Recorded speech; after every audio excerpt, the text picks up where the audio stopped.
We're Laura and Cindy, and you're listening to the Holistic Horsemanship and Husbandry podcast, where we talk about natural horsekeeping and deepening your connection with your horse. I'm Laura, your horse care mentor.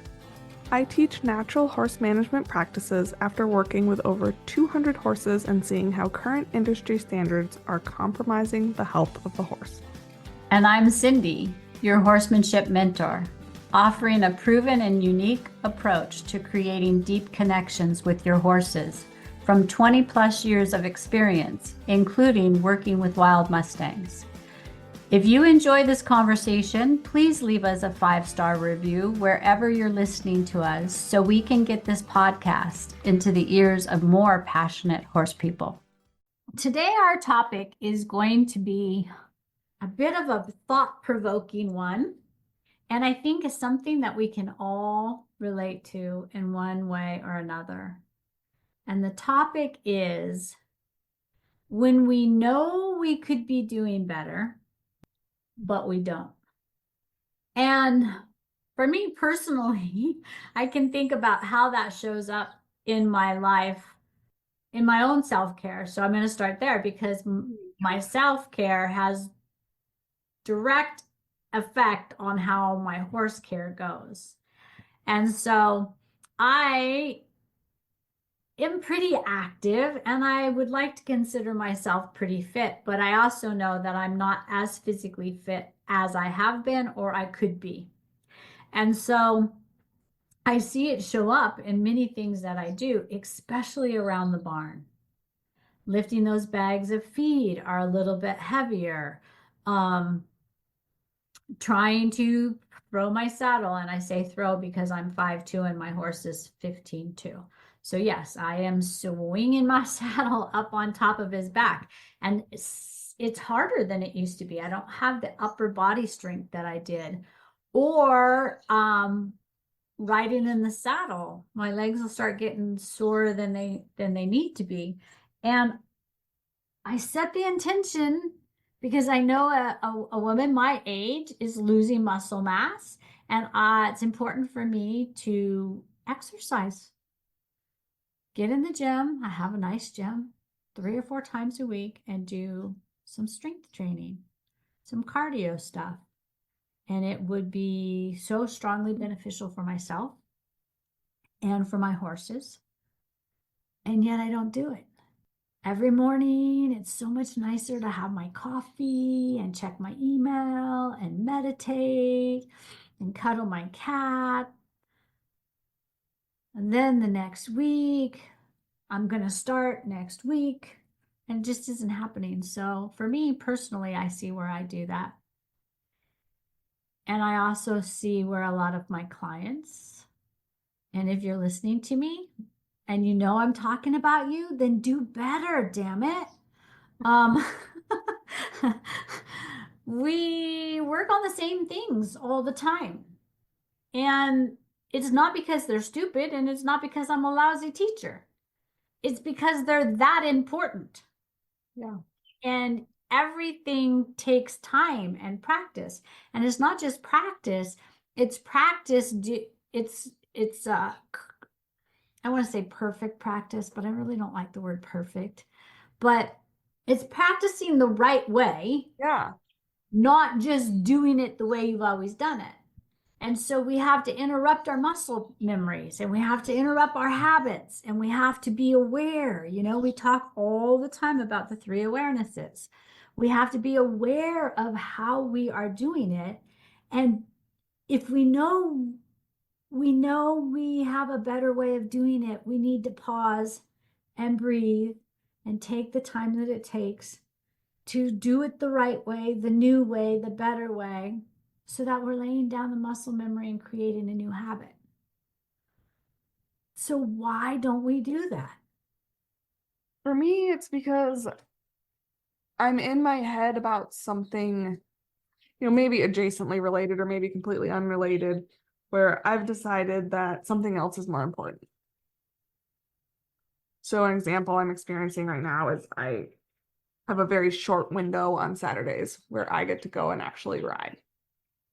Because dad's home with baby and I have we can make it about 4 or 5 hours without her needing a nurse. So I got to drive 45 minutes out. I got to get MJ ready to ride. I got to go do my ride, finish her up, put her up, make sure she's good, 45 minutes back. And that's a short window with which to get a ride in. And I have noticed that the more we do this podcast together, the more the concepts and the things that we talk about are always rolling around in my head when I'm doing things with my horses. How can I talk about this?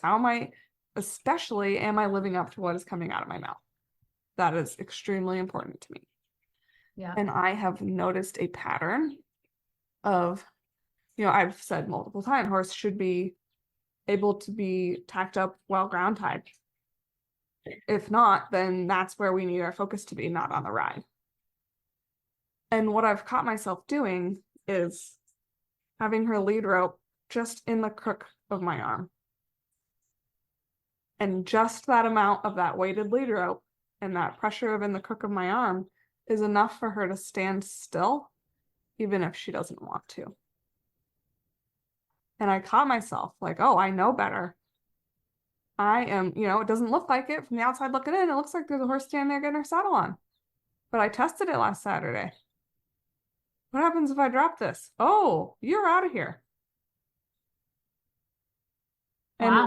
And why am I knowing better and doing better? Because I really want to take advantage of that time that I have on my horse. I desperately miss going out on the trail, just me and my horse. And I know that she's sound enough to do it. She's showing me again and again that it is not back or leg pain related. But what I am suspicious that it might be is some low-grade ulcers. And so why do I get to say the back pain and the leg pain are fine to say no ride, but the ulcers aren't? Get out of here with that. You need to honor that about your horse.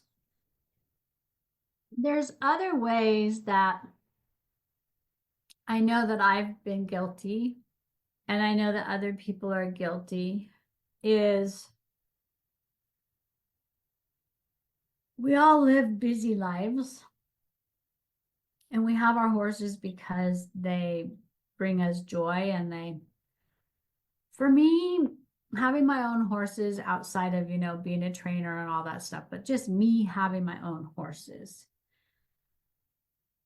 is there what makes this world make sense? Mm-hmm. I can count on them. I can count on their sanity. Or if they're acting insane, I know that there's a reason for it. And there may be reasons why people act insane too. That's not about people. But I have caught myself, and I catch my clients, and I catch my girlfriends, and I catch lots of people having the conversation of, I really want to go ride my horse.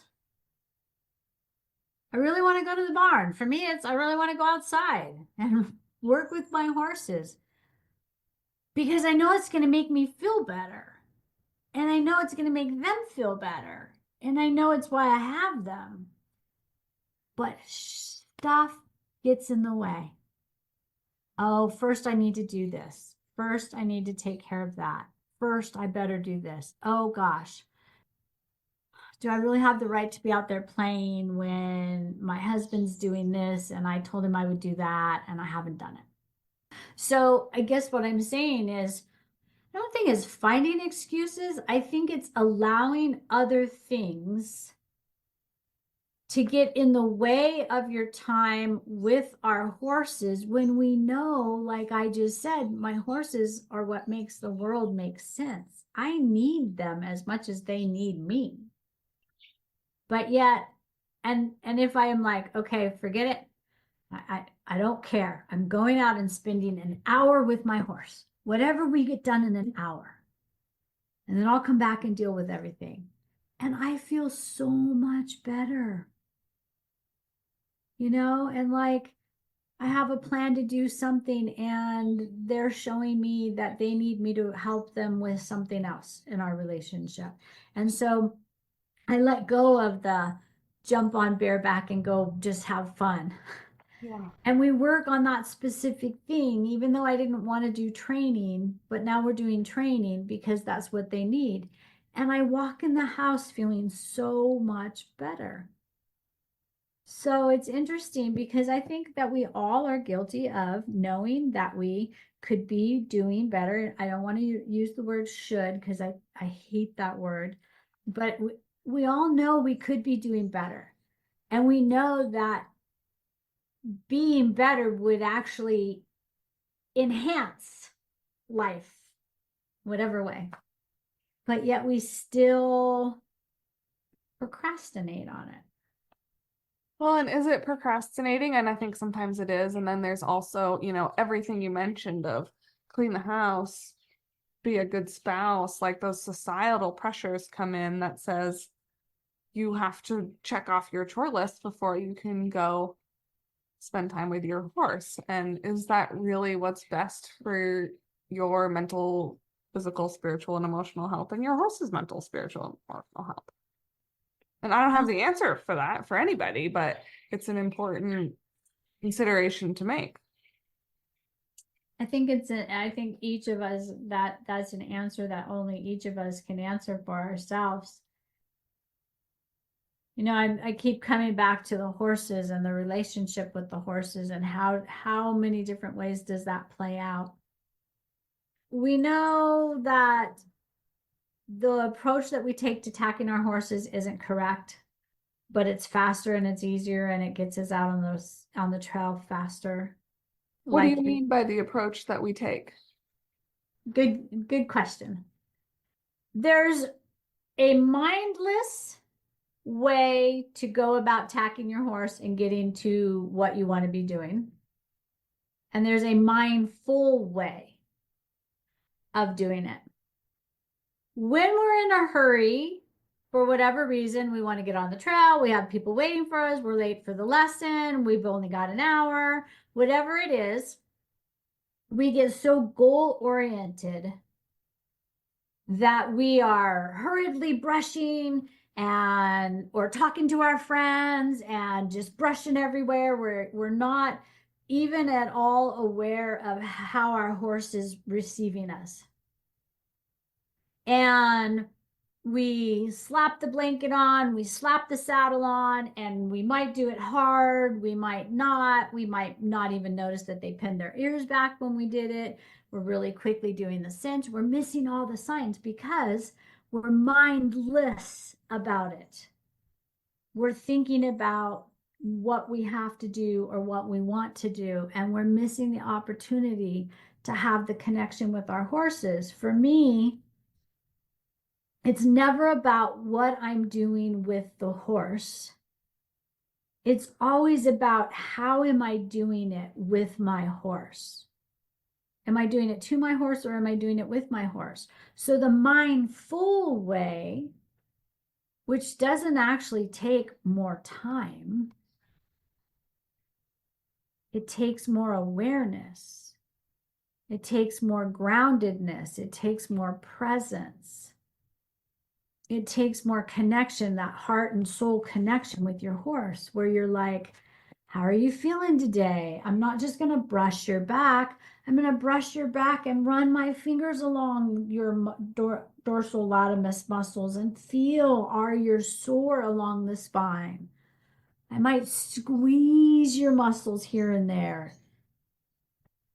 Check your TMJ, give you a nice little rub instead of just a brush. And I know that is the better way to do it. Mm-hmm. I also went riding with a girlfriend of mine last week. And those damn English saddles, man, they just plop those things on, they're ready to go, right? Why does a Western saddle take longer to put on than an English saddle?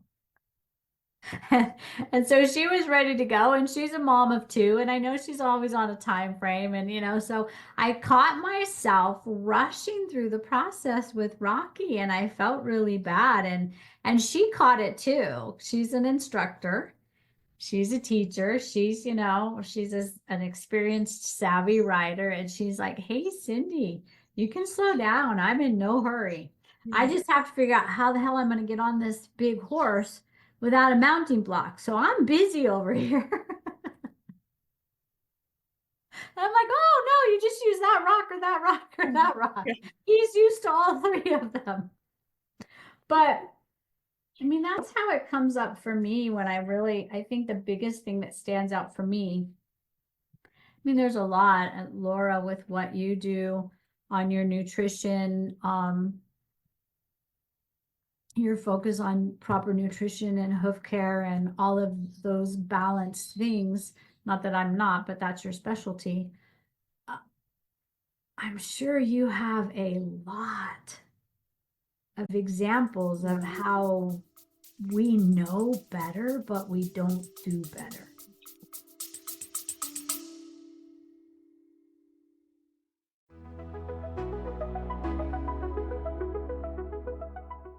Stop second guessing yourself. Feeling stuck with your horse? Second guessing every decision? Wondering if you're really doing what's best? You're not alone. Most horse owners unknowingly make mistakes that lead to frustration, resistance, and even hidden health issues.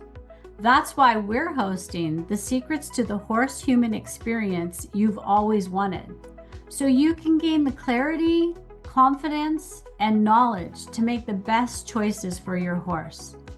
Sign up for this live event now at the link in the show notes and start transforming your partnership today.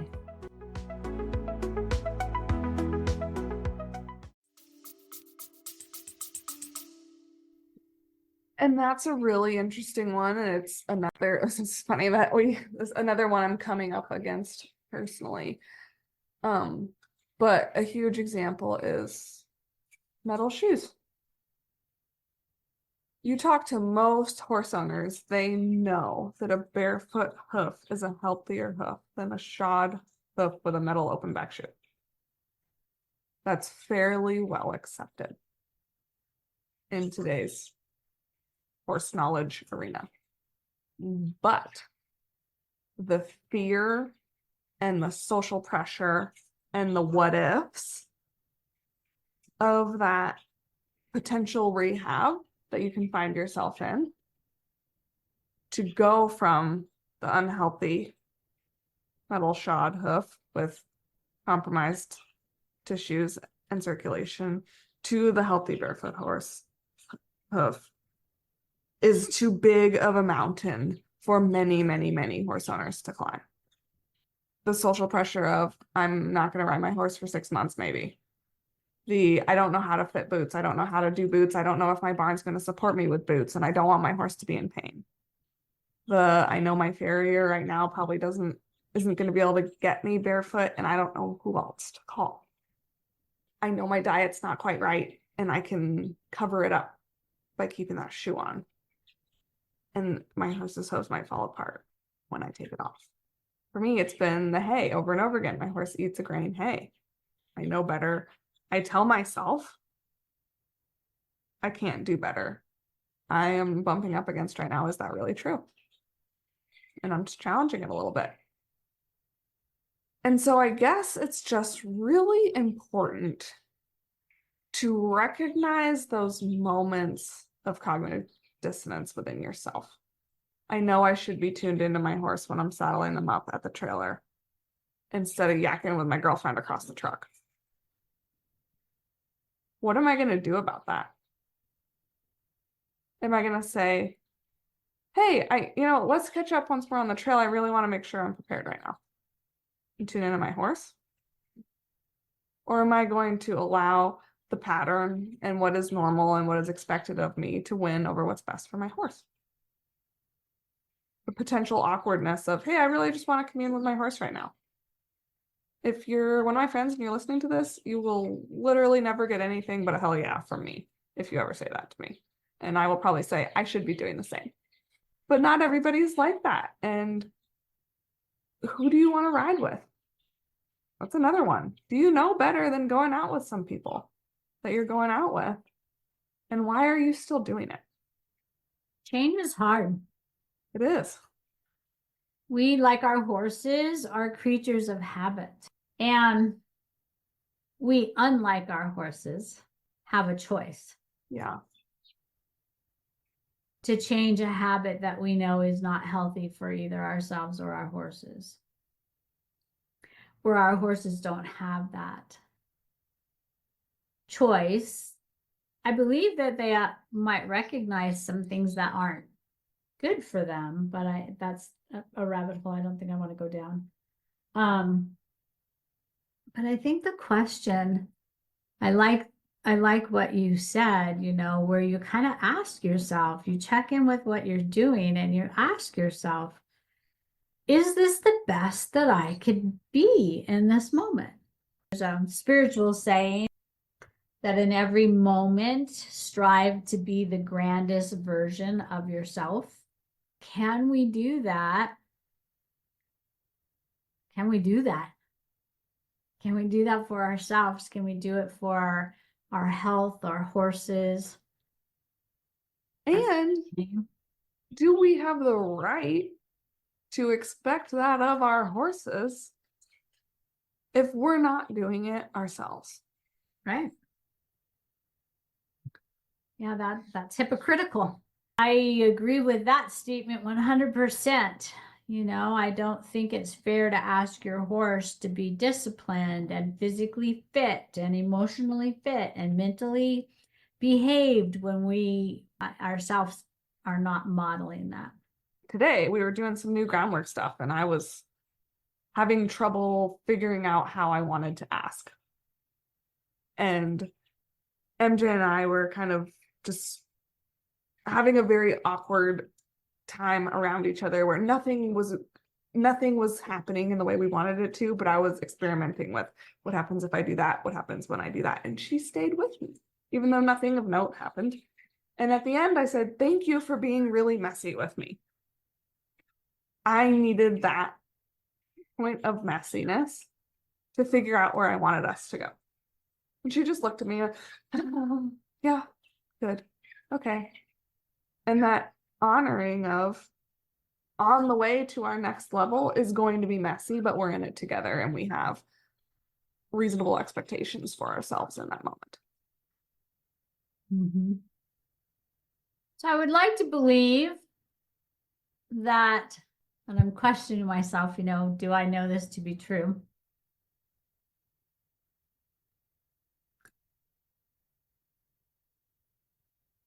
I was going to say, I'd like to believe that we are all always trying to do our best. But when I just do a check-in with myself, I have to call bullshit. Yeah. So, but damn, how often do you hear that? Oh, you're doing the best you can. Yeah. Oh, we're doing the best we can. Oh, they're doing the best they can. Yeah, maybe. I mean, maybe in some moments when our life is really messy and things are not good, we're struggling. The best we can may not look like it looks when we're in rhythm with life and life is loving us. Yeah.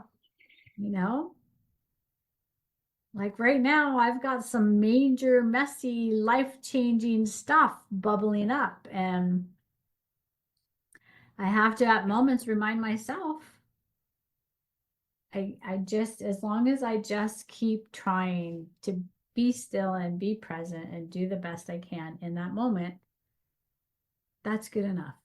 Yeah. But I think I'm coming back to awareness. If I can be aware more than I'm not of how I'm doing, how I'm being, how I'm showing up, that gives me the opportunity to ask myself, and maybe sometimes I'll be honest and maybe sometimes I'll be shitty about it. Are you really doing the best you can? Mm. And there may be some days that I go, hell no, I'm not, and I don't care. I'm getting it done because I just want to go home and go to bed. I want to wake up tomorrow and have it be a better day. And that's okay. But I also want to try and remember that about my horse. Is my horse in this moment being the best that he can be? And if my answer is no, I'm thinking on the fly, guys. If my answer is no, then the next thing that happens is the mirror comes up. And I ask myself, am I being the best that I can be? Because a lot of times the horses are only showing us what we are offering them. Mm-hmm. And other times, like Laura was saying with her and MJ, learning something new and advancing can be messy. And even in that messy, we might not be doing the best that we know we can do, either one of us, but in that moment, we're doing the best that we can do, or they're doing the best that they can do while we're stumbling and trying to figure it out, right? So I think for me, what I want to take away from this, and maybe others might as well, is that awareness goes a long ways. Awareness of ourselves, awareness of our horses, and awareness of the environment. And if neither one of us, or not neither, if either one of us is not doing as well as we know that we could be doing, ask questions and be compassionate. But don't give you or your horse undeserving passes either. Yeah. Because that, oh, it's okay, you're having a bad day. No, he's being a shit. He's pushing your buttons because he might just not want to do what you're doing today. And if you don't rise to the occasion and say, give me a try, and one try, we can call it a day. We gave it our best shot, So I think that's a double-edged sword, right? You can be too lenient or you could be too demanding. And the finding of that can be messy. Riding that line can be messy. But the more you dial it in, the more you know you truly are doing the best you can do in every moment. Okay, so then what question comes up for me in that moment is, why would we want to do the best that we could do? I mean, it has to be important to us, right? Yeah. It has to matter. Sometimes it just doesn't matter. Like sometimes I'm doing some things that I don't really want to be doing, and I know I could be doing them better, but I don't really care because it doesn't have to be perfect. It just has to be done. I am like that about my dishes. Thank you. Me too. If you really want to look closely at a pot that I wall up to, you will probably find a couple chunks of food. And I don't give a hoot's bagoot about it. I would drive my husband nuts. I'm not allowed to load the dishwasher. And I'm that's one of like, the a things. good dryer makes up for a poor washer. So get out the rag and rub it off if it bothers you. Yeah, it's Don't have it in me to be like that about much with horses. I don't think. no, I'm not a perfectionist when it comes to my horse, but I am always striving to be the best that I can be. And some days I nail it, and some days I fall short. Yeah. And I just, at the end of it, either day, I want my horse to look at me and kind of hang out with me when I take their halter off and not turn around and kick out at me as they run away to Yeah. join their buddies. I think that's probably the most important thing to me that keeps me striving to be the best that I can be in everything I do with my horses, is because I want my horses to want to be with me. Yeah. I want them to go, oh boy, here she comes, not, oh no, Maybe if I get really small, she won't notice I'm the biggest horse in the pasture. Yeah. Interesting topic. I would love to hear what anybody has to say about this one. Yeah, and just notice the next time you're with your horse, just where do you know better, but you're not taking the time to do better? So if you have any questions about the topics covered in this episode, send us a message on our Facebook page, Holistic Horsemanship and Husbandry, and we will answer your question in a post on our page. You will be anonymous. We'll just take the question and provide our input, and we want to do it on the post so that we can all learn and grow together, because nobody knows everything. Thank you for tuning in to another episode. We want to remind you that we'll be here every second and fourth Tuesday of the month, following the golden rule. Have a plan, but always be willing to be flexible. Don't forget to connect with us using the links in the show notes below. If you learned something new today, had an aha, or walked away with a valuable nugget, you can say thanks by leaving us a 5-star review on whatever platform you're listening on.